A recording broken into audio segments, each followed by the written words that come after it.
बड़ी खबर है इजराइल हमास जंग पर। खबर है कि इजराइल की सेना ने हमास के दूसरे बड़े नेता यहिया सिनवार के दाहिने हाथ शादी बारूद को मार गिराया है। शादी बारूद हमास के खुफिया विभाग का डिप्टी हेड था, जिसे यहिया सिनवार का बेहद करीबी माना जाता था। आरोप है कि उसने सिनवार के साथ मिलकर 7 अक्टूबर को इजराइल पर हमला करने और वहां कत्लेआम मचाने की साजिश रची थी। उस हमले के बाद से ही इजराइल को शादी बारूद की तलाश थी और एक खुफिया जानकारी के बाद इजराइल ने गाजा पट्टी के एक इलाके पर ड्रोन अटैक कर उसे ढेर कर दिया, जिससे हमास को तगड़ी चोट पहुंची। मतलब इजराइल की सेना ने हमास का लादेन कहे जाने वाले यहिया सिनवार के सबसे भरोसेमंद कमांडर शादी बारूद को ढेर कर दिया। इजराइल के मीडिया का दावा है कि शादी बारूद गाजा पट्टी में ही छिपा हुआ था और वहीं से वो इजराइल की सेना पर एक और बड़े हमले की तैयारी में था। और जैसे ही गाजा पट्टी में शादी बारूद की सही लोकेशन की जानकारी मिली, इजराइल की सेना ने बिना देर किए उसके ठिकाने पर ड्रोन से अटैक कर दिया।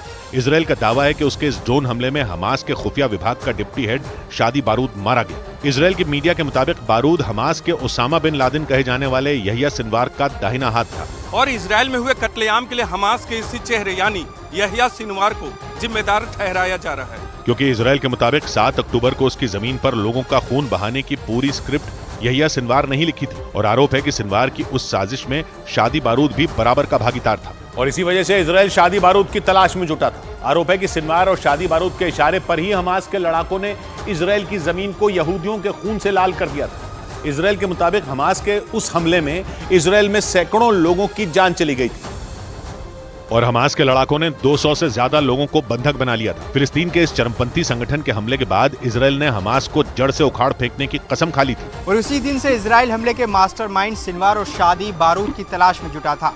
और तो और इजराइल ने सिनवार और हमास के खूंखार कमांडरों को ढूंढने और उन्हें ठिकाने लगाने के लिए एक स्पेशल यूनिट नीली बना दी। इजराइल की मीडिया के मुताबिक इस यूनिट को सिर्फ और सिर्फ 7 अक्टूबर को हुए हमले में शामिल हमास के एक एक लड़ाके को चुन चुन कर मारने की जिम्मेदारी सौंपी गई थी, ताकि इजराइल की सेना के लिए चुनौती बन चुके हमास के कमांडरों को ढेर कर हमास को घुटनों पर लाया जा सके। और इसी दौरान स्पेशल यूनिट नीली को यह जानकारी मिली कि इजराइल में बेगुनाह लोगों का खून बहाने वाला शादी बारूद गाजा पट्टी के एक इलाके में छिपा है, जिसका पता चलते ही इजराइल की सेना ने एक बड़ा ऑपरेशन शुरू किया और गाजा पट्टी के एक इलाके में मौजूद उसके ठिकानों पर एयर स्ट्राइक कर वहां तबाही मचा दी। इजराइल के मुताबिक शादी बारूद खुफिया विभाग का डिप्टी हेड बनने से पहले गाजा पट्टी के खान यूनिस में हमास की एक बटालियन का कमांडर था। उस पर इजराइल के खिलाफ कई आतंकी हमलों की साजिश रचने का भी आरोप था। इजराइल ने यह दावा किया कि 7 अक्टूबर को हमास के हमले के बाद से ही शादी बारूद अंडरग्राउंड हो गया था और इजराइल की खुफिया एजेंसियों को चकमा देने के लिए वो बार बार अपना ठिकाना भी बदल रहा था, क्योंकि उसे इस बात की भनक लग चुकी थी कि इजराइल की खुफिया एजेंसियों के एजेंट उसके पीछे हाथ धोकर पड़ चुके हैं, जो मौका मिलते ही उसे ठिकाने लगा देंगे। इसीलिए शादी बारूद गाजा पट्टी के अलग अलग इलाकों में छिप रहा था। लेकिन हमास के हमले के करीब 20 दिन बाद इजरायली सेना ने सिनवार के दाहिने हाथ को ढेर कर दिया। हालांकि हमास ने शादी बारूद के मारे जाने की पुष्टि नहीं की, लेकिन अगर इजराइल का दावा सही है तो वो ये हमास के लिए ये किसी बड़े झटके की तरह है।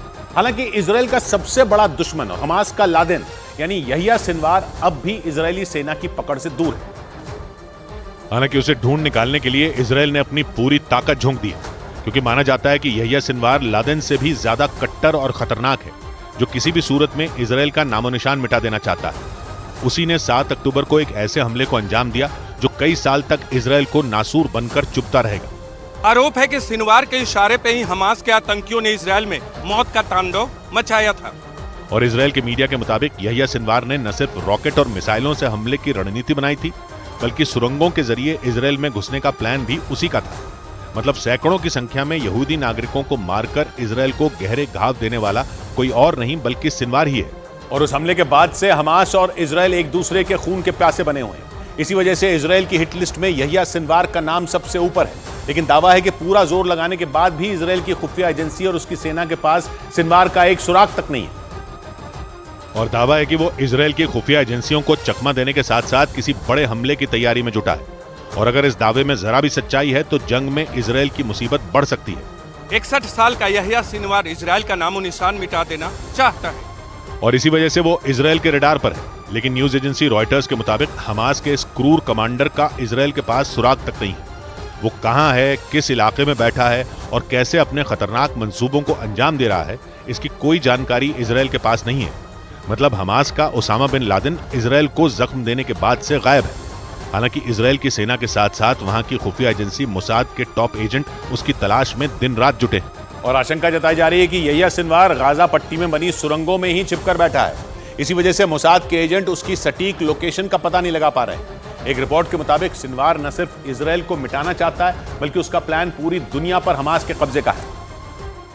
और सिनवार के दुनिया पर राज करने के प्लान का इजरायल पहला पड़ाव है। इसी वजह से यह दावा किया जा रहा है कि 7 अक्टूबर को इजरायल पर एक सोची समझी रणनीति के तहत हमास ने हमला किया था। और इजरायल के मीडिया के मुताबिक सिनवार सिर्फ इजरायल को दुनिया के नक्शे से मिटाना नहीं चाहता, बल्कि उसका मकसद पूरी दुनिया पर हमास का परचम लहराने का है। इसीलिए यहिया सिनवार ये ऐलान कर चुका है कि वो सारी दुनिया को हमास की मुट्ठी में लाकर ही दम लेगा। मतलब उसने इजरायल के साथ साथ अमेरिका को भी ललकार दिया और ये चुनौती दे दी कि वो न तो हार मानेगा और न ही किसी की पकड़ में आएगा। जबकि इजरायल हर कीमत पर यहिया सिनवार को पकड़ने में जुटा है। इजरायल ऐलान कर चुका है कि उसका ये ऑपरेशन सिनवार की मौत के बाद ही खत्म होगा। इस बीच इजरायल की सेना ने हमास की खान यूनिस बटालियन के कमांडर मदहत मुबशर को भी मार गिराने का दावा किया। खान यूनिस गाजा पट्टी का एक शहर है जिसे फिलिस्तीन के चरमपंथी संगठन हमास का गढ़ माना जाता है।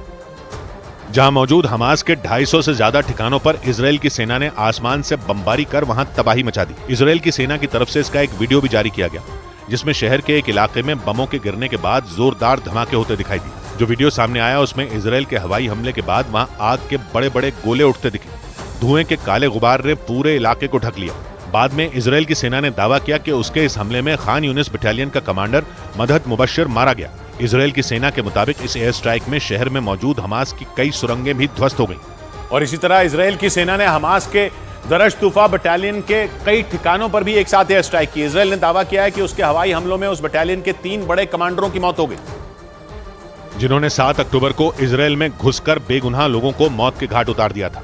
इजरायल की सेना की तरफ से मारे गए हमास के 3 कमांडरों के नाम के साथ उनकी तस्वीरें भी जारी की गईं। इजरायल के हवाई हमले में मारे गए हमास के कमांडरों के नाम रफत अब्बास, इब्राहिम जिदेवा और तारिक मरूफ हैं। हमास के ये 3 कमांडर दरश तूफा बटालियन से जुड़े थे। और इजरायल की मीडिया के मुताबिक इसी बटालियन के लड़ाकों ने 7 अक्टूबर को इजरायल पर भीषण हमला किया और वहां तबाही मचा दी थी। दावा है कि इस बटालियन के मारे गए 3 कमांडर भी दूसरे लड़ाकों के साथ हमले वाले दिन इजरायल में दाखिल हुए थे। दावा है कि इन तीनों ने लड़ाकों की अगुवाई की थी और उन्हें ज्यादा से ज्यादा लोगों की हत्या करने का आदेश दिया था। और पिछले 3 हफ्तों में इजरायल ने हमास के करीब 20 खतरनाक कमांडरों को मार गिराने का दावा किया। मतलब 7 अक्टूबर को यह हमले का बदला लेने के लिए इजरायल की सेना हमास के एक कमांडर और लड़ाकों को ढूंढ कर मार रही है। और इजरायल का दावा है कि जल्द ही हमास के दूसरे सबसे बड़े नेता यहिया सिनवार को भी ढेर कर दिया जाएगा। उसकी तलाश में इजरायल ने एड़ी चोटी का जोर लगा रखा है। वहां के मीडिया के मुताबिक पिछले 3 हफ्तों में हमास के करीब 20 बड़े कमांडर इजरायल के हमले में मारे जा चुके हैं। कुछ रोज पहले ही इजरायल ने हमास के तोफखाना यूनिट के डिप्टी हेड मोहम्मद कतामश को मार गिराने का दावा किया था। और इसी तरह हमास के शूरा काउंसिल के प्रमुख ओसामा मजीनी को भी इजरायल ने ढेर कर दिया था, जिससे हमास को तगड़ी चोट पहुंची थी। इजरायल ने हमास के वायुसेना प्रमुख मुराद अबू मुराद और नचाबा फोर्स के कमांडर बिलाल अल कद्र को भी ढेर करने का दावा किया है। 7 अक्टूबर को इजरायल में घुसपैठ की अगुवाई करने वाले अली कादी और ऐमान यूनिस को भी इजरायली सेना ठिकाने लगा चुकी है।